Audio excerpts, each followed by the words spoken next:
आज के इस वीडियो में बात करेंगे कैसनो बॉगी के बारे में। गुड्स गाड़ियों के अंदर कैसनो बॉगी का इस्तेमाल किया जाता है। जैसा कि नीचे आप यहाँ पे फोटो में देख सकते हैं, ये कैसनो बॉगी है। बहुत डिटेल में ये पीडीएफ है। मैं अगर आपको स्क्रॉल करके दिखाऊं तो सारे स्पेसिफिकेशंस, कैसनो बॉगी की सारी जानकारी आपको इस पीडीएफ मिल जाएगी। इसलिए वीडियो को बहुत ध्यान से देखिएगा। हो सकता है इसको 2 पार्ट में बनाया जाए, तो इसलिए चैनल को सब्सक्राइब कर लीजिएगा, क्योंकि बहुत ही डिटेल में ये सारी जानकारी यहाँ पे आपको कैसनो बॉगी की मिलने वाली है। तो शुरू करते हैं। यहाँ पे जो हमारा कैसनो बॉगी है, इसका प्रयोग सबसे पहले सन 1982 में किया गया था। यह ट्रॉली बॉक्सेन, बीसीएन, बीटीपीएन, बीआरएन और बीओबीआरएन में जो भी एयर ब्रेक वाली मालगाड़ियां हैं उसमें प्रयोग की जाती है। कैसनो ट्रॉली जो है या कैसनो बॉगी जो है, कास्ट स्टील की बनी मजबूत ट्रॉली होती है। इसमें कास्ट स्टील के 2 साइड फ्रेम होते हैं जो माइल्ड स्टील के लोअर स्प्रिंग प्लैंक से जोड़ दिए जाते हैं। यानी कि जो हमारा जो 2 साइड फ्रेम होते हैं उन्हें माइल्ड स्टील के लोअर स्प्रिंग प्लैंक से जोड़ दिया जाता है, जिससे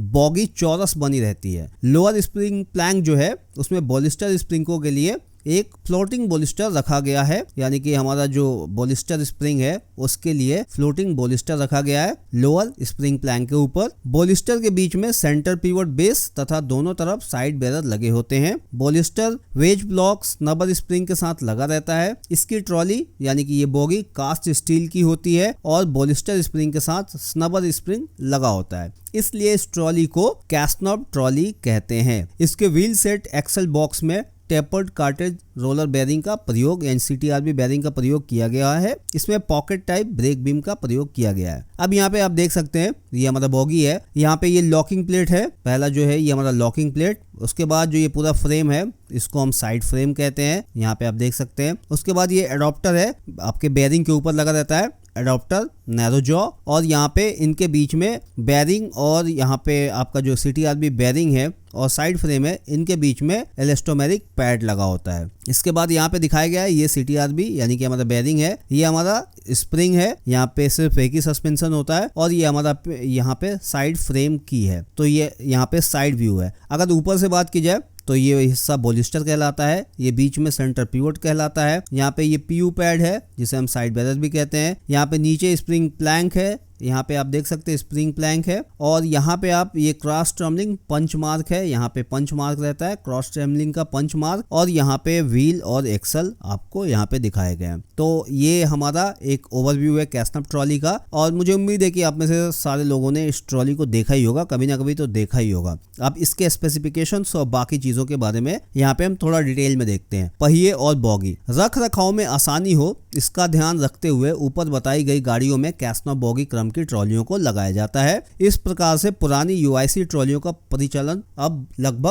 लगभग अब बंद हो गया है। यानी यूआईसी ट्रॉलियों का इस्तेमाल नहीं होता है। इन ट्रॉलियों में यानी जो हमारी कैसनो बॉगी है, इनमें जंग लगने वाले स्थानों को हटा दिया गया है। इनकी बनावट भी बहुत आसान है। यह बॉगी अधिक भार ले जाने में भी सक्षम है। ऐसी बॉगियों में लगने वाले चक्कों में सीटीआरबी बेरिंग लगते हैं। इनके चक्के का अधिकतम व्यास 1000 mm होता है और जो कंडम सीमा है 906 mm होता है। कैसनो ट्रॉली की विशेषता यह है कि यूआईसी बॉगी की तरह इसमें प्राइमरी सस्पेंशन नहीं होता है, यानी सिर्फ एक ही सेकेंडरी सस्पेंशन होता है जो कि बॉलिस्टर पे होता है। यहाँ पे स्प्रिंग इसके सेकेंडरी सस्पेंशन में लगे होते हैं, यानी जो भी स्प्रिंग लगे होते हैं इसके सेकेंडरी सस्पेंशन में लगे होते हैं। प्राइमरी सस्पेंशन में कोई भी स्प्रिंग नहीं होता है। ये स्प्रिंग कमानीदार न होकर हेलिकल होते हैं, यानी कि जो पहले के स्प्रिंग होते थे पट्टे वाले होते थे जैसे ट्रक और बसों में होते हैं, तो वैसे न होकर हेलिकल होते हैं। अन्य मालगाड़ियों की तरह ये डिब्बे भी सेंट्रली लोडेड डिब्बे हैं, अर्थात गाड़ी का भार सीधा सेंटर पिवट पे आता है। गुड्स में जो भी लोड है वो सेंटर पिवट पे आता है,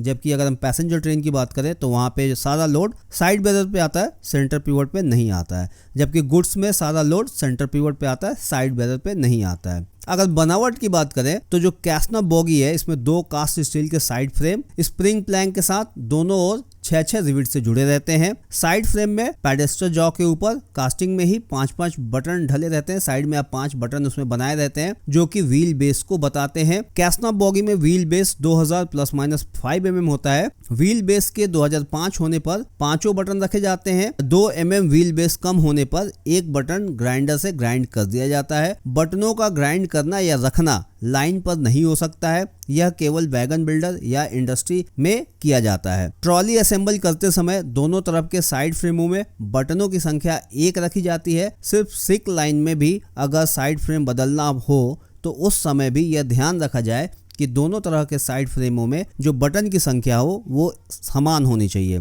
यानी कि अगर हम जो 2 साइड फ्रेम को मिला के जब हम एक बॉगी बनाते हैं तो ये ध्यान रखें कि दोनों साइड फ्रेम में सेम बटन की संख्या हो। अगर 2 है साइड में एक में तो दूसरे में भी 2 है, अगर एक में 5 हो तो दूसरे में भी 5 हो। चलिए, स्प्रिंग प्लैंक के दोनों ओर एक एक स्प्रिंग नेस्ट होता है जहां स्पाइगर्ड लगी होती है जिन पर स्प्रिंग टिकते हैं। एक स्प्रिंग नेस्ट में 2 स्नबर, 7 इनर व 7 आउटर स्प्रिंग लगाए जाते हैं। इसी तरह एक ट्रॉली के दोनों स्प्रिंग नेस्ट में कुल 32 स्प्रिंग रहते हैं। स्नबर स्प्रिंगों के ऊपर एक स्नबर ब्लॉक या वेज ब्लॉक जिसे कहते हैं वो फिट रहता है। इन्हीं स्प्रिंगों और स्नबर ब्लॉक के ऊपर बॉलिस्टर टिका रहता है। बॉलिस्टर के दोनों सिरों पर 1474 mm के अंतर पर एक साइड मिरर हाउसिंग रिवेट में लगी रहती है जिसमें एक रबर पैड जिसे मेटल बॉन्डेड रबर पैड कहते हैं लगा रहता है। बॉलिस्टर के मध्य में centre pivot bottom casting 4 rivet से फिट की जाती है। बॉलिस्टर में ही एक आर पार छेद होता है जिसके अंदर पिवट पिन जाती है। साइड फ्रेम के सिरों पर पेडेस्टल जॉ ढलाई में ही बनाए गए हैं जो एक तरह से एक्सल गाइड का काम करते हैं। गाड़ी का भार व्हील तक भेजने के लिए साइड फ्रेम के पेडेस्टल जॉ के लिए एक रबर का पैड लगाया गया है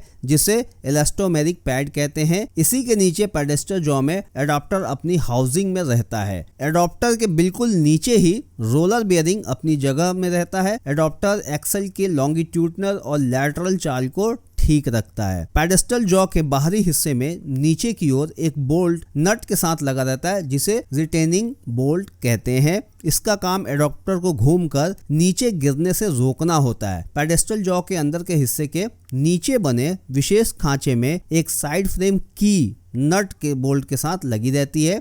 इसके लगे होने से ट्रॉली लिफ्टिंग के दौरान व्हील भी साथ उठ जाते हैं। साइड फ्रेम के अंदरूनी हिस्से में विशेष रूप से बनी हुई पॉकेट में स्लाइडिंग टाइप की ब्रेक बीम फिट होती है। ब्रेक बीम पॉकेट व ब्रेक बीम दोनों को घिसने से बचाने के लिए हर तरफ एक सिलिको मैग्नीज स्टील का लाइनर लगाया जाता है। तो ये यहाँ पे इसकी बनावट हो गई। यहाँ पे और देख लेते हैं। एयर ब्रेक गाड़ियों की ट्रॉलियों में समय समय पर आवश्यकता अनुसार बदलाव आते रहते हैं। कैस्नप क्रम की ट्रॉलियों में पहले कैस्नप 22W ट्रॉली प्रचलन में आई जिसे बॉक्सन गाड़ियों में लगाया गया। इसी का कुछ सुधरा रूप कैस्नप 22WM ट्रॉली के रूप में सामने आया, परंतु इसकी कुछ और कमियों को पुनः सुधार कर कैस्नप 22NL ट्रॉली बनाई गई। यानी कि कैस्नप बॉगी जब बना उसके बाद जब इसका ट्रायल हुआ, इसका इस्तेमाल शुरू हुआ तो उसमें जो कमियां आई उन कमियों को दूर करके कैस्नप 22WM यानी मॉडिफाइड वो बना। उसके बाद उसमें कुछ कमियां आई,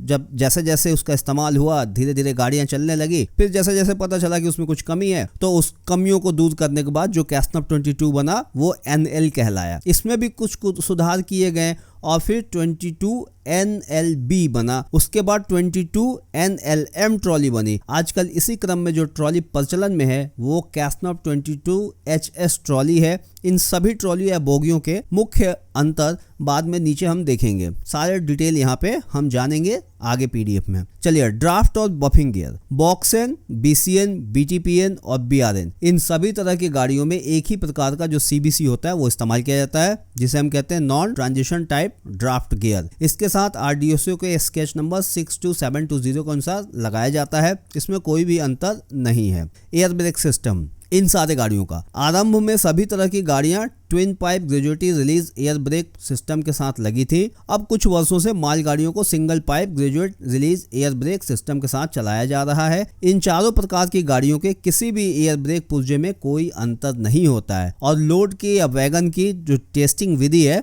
वो एक जैसी होती है। तो यहाँ पे इन 4 गाड़ियों की जो बात हो रही है, 4 गाड़ियां कौन सी है? बॉक्सन, BCN, BTPN और BRN। इन सब के डिटेल भी हम नीचे अब देखेंगे। इन सब का स्पेसिफिकेशन हम नीचे देखेंगे कि इनमें क्या क्या चीजें होती हैं। चलिए, ब्रेक गियर सिस्टम। चारों तरह के मालगाड़ी डिब्बे जो होते हैं वो उनमें हैंड ब्रेक प्रबंधन होता है। स्लैक एडजस्टर वो एम्प्टी लोड बॉक्स डिवाइस होता है। इसमें किसी भी प्रकार का अंतर नहीं है, केवल वैगन की लंबाई में अंतर होने के कारण पुल रॉड की लंबाई में अंतर होता है। यानी कि जो 4 टाइप के जो हमारे वैगन हैं इनमें बाकी और कोई अंतर नहीं होता है, बस इनकी जो लंबाई होती है वैगन की उसमें अंतर होता है और इसके वजह से जो पुल रॉड होता है उसके लंबाई में अंतर होता है। अब कैस्नॉप ट्रॉली की विशेषताएं क्या क्या होती हैं? देखिए, अगर आप CNW के स्टाफ हैं और जेई या फिर टेक्नीशियन की तैयारी कर रहे हैं तो इस तरह के वीडियो आपके लिए काफी इंपॉर्टेंट होते हैं। आप जो 1 लाइनर सवाल होते हैं, यानी कि एक सवाल 4 ऑप्शन, आप उसको रट के आप कितना रट लेंगे, लेकिन अगर आप पूरे सिस्टम को समझ लेंगे तो सवाल तो आखिर इसी में से निकलते हैं। तो अगर आपको ये पूरा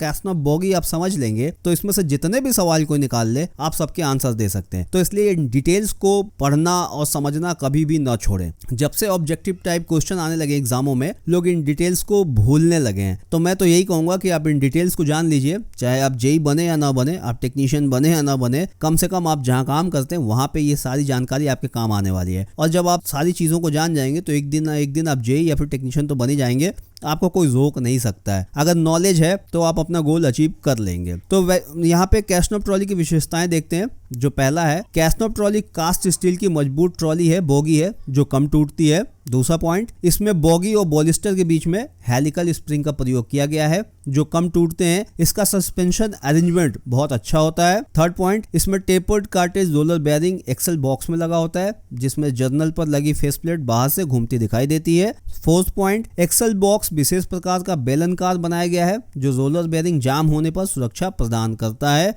फिफ्थ पॉइंट, ब्रेक गियर सरल व सहज हैं। इसमें साइड फ्रेम के पॉकेट में आगे पीछे होने वाली unit type fabricated brake beam लगी होती है। छठा पॉइंट, इसमें एक्सल लोड 22.9 टन होने के कारण भार ढोने की क्षमता अधिक होती है। 7 पॉइंट, नए व्हील का व्यास 1000 mm होता है जो वर्कशॉप द्वारा 925 mm तथा ओपन लाइन पर 906 mm पर कंडम कर दिया जाता है। 8वां पॉइंट, इसका व्हील बेस 2000 mm तथा व्हील गेज 1600 mm होता है। 9वां पॉइंट, इसमें जर्नल सेंटर के बीच की दूरी 2260 mm होती है। इसमें साइड बेरर के बीच की दूरी 1474 mm होती है। काफी अच्छे टेक्निकल पॉइंट है, ये सबको पता होने चाहिए। अगला पॉइंट, इसमें रोलर टाइप तथा रबर पैड टाइप के साइड बेरर लगाए जाते हैं। अगला पॉइंट, बॉडी का 90% भार सेंटर पिवट बेस पर व 10% का भार साइड बेरर पर आता है। अगला पॉइंट, साइड फ्रेम असेंबली इस प्रकार से की गई है कि चलने पर बॉगी का साइड फ्रेम टॉर्सनली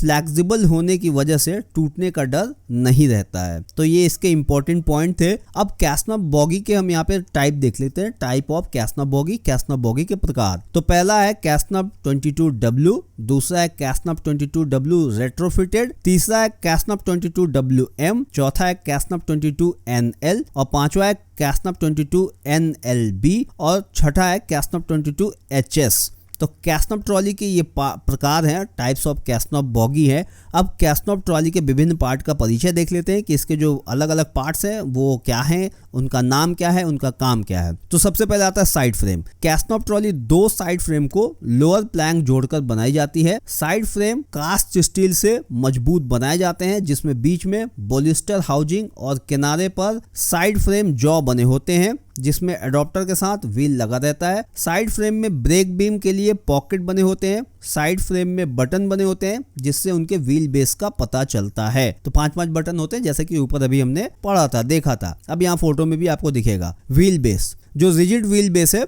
2000 ± 5 mm होता है जिसे बटनों की संख्या से पता किया जा सकता है। अब देखिए ये बटन है, यहाँ पे आप देख सकते हैं ये बटन है, यहाँ पे ये साइड में लगे रहते हैं और दोनों फ्रेम के दोनों तरफ ये बटन लगे होते हैं। तो ये व्हील बेस है और यहाँ पे बटनों की संख्या है कि अगर व्हील बेस 1995 से 1997 mm है तो 1 बटन होगा, अगर 1997 से 1999 mm है तो 2 बटन होगा, और अगर 1999 से 2001 mm है तो 3 बटन होंगे, और अगर 2001 से 2003 mm है तो 4 बटन होंगे, और 2003 से 2005 mm अगर व्हील बेस होता है तो टोटल यहाँ पे पूरे के पूरे 5 बटन होंगे। जैसे जैसे व्हील बेस कम होता जाता है वैसे वैसे यहाँ पे बटन की संख्या को कम किया जाता है ग्राइंडिंग से घसने के बाद। साइड फ्रेम की जो ढलाई के समय 5 बटन ढाल दिए जाते हैं उसके पश्चात रिजिड व्हील बेस ज्ञात किया जाता है। व्हील बेस की नाप के अनुसार साइड फ्रेम में बटनों की संख्या रखी जाती है, बाकी बटनों को उसी समय काट दिया जाता है। यानी कि व्हील बेस नापने के बाद जिस व्हील बेस के साथ बटन मैच करता है तो वो उसको रखा जाता है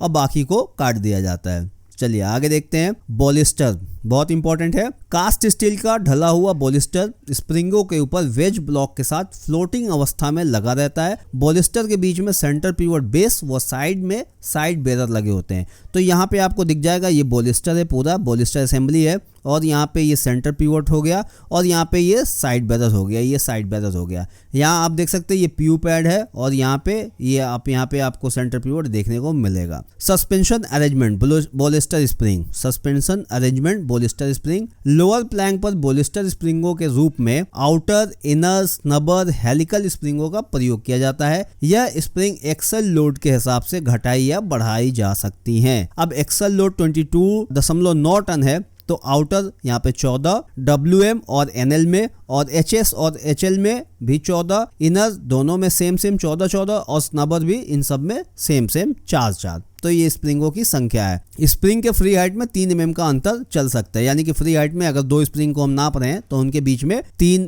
mm का अंतर चल सकता है। अब जो यहाँ पे देख सकते हैं ये हमारा स्प्रिंग का यहाँ पे अरेंजमेंट है। ये बॉलिस्टर में यहाँ पे स्प्रिंग लगे हुए हैं। अब स्प्रिंग कैसे लगते हैं यहाँ पे आप देख सकते हैं, ये इनर स्प्रिंग हो गया और यहाँ पे ये स्नबर हो गया और ये बाहर वाला आउटर स्प्रिंग हो गया, और ये वेज ब्लॉक देख सकते हैं, यहाँ पे आपको वेज ब्लॉक दिखाया गया है। तो ये बॉलिस्टर स्प्रिंग है। तो यहाँ पे आउटर, इनर, स्नबर तथा वेज ब्लॉक स्प्रिंगों की विशेषताएं निम्न है, देख लेते हैं विवरण। फ्री हाइट आउटर का 260 mm, इनर का 262 mm और स्नबर का 294 mm। अब डिफ्लेक्शन 93 mm आउटर का, 95 mm इनर का और 129 mm स्नबर का, और ये कंडम हो जाता है 245 mm में आउटर, इनर 247 में और स्नबर 279 mm में कंडम कर दिया जाता है। घुमाव का प्रकार यानी कि इनका मुंह किधर को रहता है, तो ये बायां घुमा रहता है और ये दायां घुमा रहता है और ये बायां घुमा रहता है। तो इस तरह से इनके घुमाव का ये प्रकार है। तो यहाँ पे काफ़ी इंपॉर्टेंट डाटा है, अगर आप नोट करना चाहें तो इस सारी डाटा को नोट कर सकते हैं, बहुत इंपॉर्टेंट है। वेज ब्लॉक क्या होता है? यह तिकोना बना होता है जो स्नबर स्प्रिंग के साथ वो बॉलिस्टर को गाइड करने के लिए लगा होता है। Centre pivot base CASNUB 22W trolley में पिवट IRS टाइप स्पेरिकल लगा होता है, परंतु कैसनप 22WM व अन्य ट्रॉलियों में hemispherical centre pivot arrangement होता है, जबकि HL वैगन में फ्लैट प्रकार का पिवट लगाया जाता है। ब्रेक ब्लॉक, जो हमारा ब्रेक ब्लॉक इसमें इस्तेमाल होता है, कैसनप बोगी में L तथा K टाइप ब्रेक ब्लॉक का इस्तेमाल किया जाता है। K टाइप MBS वैगन में K टाइप का इस्तेमाल किया जाता है, और यहाँ पे आप दोनों ब्रेक ब्लॉक देख सकते हैं, ये L टाइप है पहला और ये जो दूसरा है ये यहाँ पे ये K टाइप का ब्रेक ब्लॉक है। चलिए ब्रेक गियर के रूप में निम्नलिखित पुर्जे प्रयोग किए जाते हैं, यानी कि इसके ब्रेक रिगिंग के अंदर जिन पुर्जों का प्रयोग किया जाता है उसका यहाँ पे नाम है। तो पहला है एम्प्टी लोड बॉक्स है, स्लैक एडजस्टर है, पुल रॉड है, एंड पुल रॉड 1 होता है, इक्वलाइजिंग लीवर 2 होते हैं, ब्रेक बीम 2 होते हैं, ब्रेक ब्लॉक 4 होते हैं, ब्रेक ब्लॉक की 4 होते हैं। यानी कि कई बार सवाल आता है ना कि इनमें ब्रेक ब्लॉक की संख्या कितनी होती है, तो ब्रेक ब्लॉक की संख्या 4 होती है। ब्रेक बीम की संख्या कितनी होती है? ब्रेक बीम की संख्या 2 होती है। इक्वलाइजिंग लीवर की संख्या कितनी होती है? तो 2 होती है। तो कई सारे सवाल यहाँ से निकल के आते हैं। अगर आप इन डिटेल को जान लेंगे तो ऐसे ऑब्जेक्टिव सवाल आप आराम से हल कर सकते हैं। जो पुश रॉड होता है वो 1 होता है, हैंड ब्रेक 1 होता है, ब्रेक सिलेंडर 1 होता है, फ्लोटिंग लीवर और एम्प्टी टॉय रॉड और लोडेड टॉय रॉड, ये सारे यहाँ पे इसके ब्रेक गियर के पार्ट्स के नेम है। चलिए यहाँ पे ये ब्रेक गियर का आप देख सकते हैं कि पूरा ब्रेक गियर का फोटो है। यहाँ पे आपका ये व्हील है, यहाँ पे फ्लोटिंग लीवर है, ये सारी चीजें यहाँ पे आपको फोटो के माध्यम से यहाँ पे दिखाया गया है। तो व्हील के व्यास के अनुसार इसके ब्रेक गियर का जो एडजस्टमेंट होता है एंड पुल रॉड के द्वारा वो कितना होता है। अगर व्हील का व्यास यानी कि व्हील डाया 1000 से 882 mm है तो जो एंड पुल रॉड होता है उसके ए होल यूज किया जाता है। यहाँ पे देखिए ये एंड पुल रॉड है और यहाँ पे होल की संख्या दिखाई गई है ABCDE, ठीक है। अगर 981 से 963 mm का व्हील डाया है तो यहाँ पे होल जो यूज होता है वो B होता है। 962 से 944 mm का अगर व्हील डाया है तो यहाँ पे C होल का यूज होता है। अगर 943 से 925 mm का व्हील डाया है तो यहाँ पे D होल का इस्तेमाल होता है, और 924 से 906 mm का अगर व्हील है तो यहाँ पे E होल का इस्तेमाल किया जाता है। और यहाँ पे ये देख सकते हैं एंड पुल रॉड का यहाँ पे अलग से फोटो दिया गया है, और इसमें जो होल होते हैं ये A B C, यहाँ पे A B C D और E, यहाँ पे ये होल है। व्हील डाया के हिसाब से इन होल का इस्तेमाल किया जाता है। चलिए आगे देखते हैं ब्रेक रिगिंग। ब्रेक रिगिंग में क्या है? ब्रेक रिगिंग जो है ब्रेक फोर्स ब्रेक सिलेंडर से व्हील ट्रेड पर ट्रांसफर करके वैगन या कोच की गति को नियंत्रित करता है, उसको ब्रेक रिगिंग कहते हैं। इसके जो मुख्य भाग होते हैं, एक हैंड ब्रेक होता है और एक ब्रेक रिगिंग लिंक और लीवर होता है। तो यहाँ पे इसके डिटेल्स हैं कि क्या क्या इसमें चीज़ें होती हैं। End pull rod, equalising lever, push rod, brake beam, brake head assembly, brake beam hanger, brake block, brake shoe key, brake wear plate, brake gear pins, washer and cotters. तो ये बहुत सारी जो पार्ट्स होते हैं, ये सारे पार्ट्स आप यहाँ पे स्क्रीनशॉट ले लीजिए या फिर वीडियो पॉज करके आप ये लिख सकते हैं कि यहाँ पे ब्रेक रिगिंग में टोटल कितने पार्ट्स का इस्तेमाल किया जाता है। नीचे यहाँ पे आपको फोटो दिख जाएगा कि इसमें पूरे ब्रेक रिगिंग कैसा होता है और कौन कौन से पार्ट्स यहाँ पे कहाँ लगे हैं, सबकी नंबर यहाँ पे दी गई है। चलिए आगे देखते हैं टेक्निकल डाटा। जो हमारा टेक्निकल डाटा है कैस्टनॉफ बॉगी का, जो व्हील बेस है 2000 ± 5 mm है, ऊपर हमने देखा था। जो जर्नल का सेंटर है, distance between journal centre 2260 mm होता है। साइड बेरर के बीच की दूरी 1474 mm होता है। साइड बेरर के जो प्रकार होते हैं, metal bonded rubber pad type होते हैं या फिर spring type rubber pad type होते हैं या फिर स्थिर संपर्क साइड बेरर होते हैं। ये 3 टाइप के होते हैं। जो बेरिंग प्रकार होता है, टाइप ऑफ बेरिंग, किस तरह का बेरिंग का इस्तेमाल होता है, तो टेपर्ड रोलर कार्टर बेरिंग यानी CTRB का इस्तेमाल होता है। एक्सल लोड की बात की जाए तो 22.9 टन का एक्सल लोड होता है। अगर व्हील डाया की बात की जाए तो नए में 1000 mm और कंडमिंग साइज 906 mm होता है।